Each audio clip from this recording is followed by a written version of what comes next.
अभिराम गुणाकर दाशरथे जगदेक धनुर्धर धीरमते रघुनायक राम रमेश विभो वरदो भवदेव दया जलधे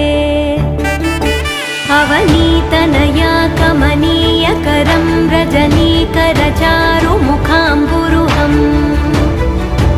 रजनीचर राजतमो मिहिरं महर्षि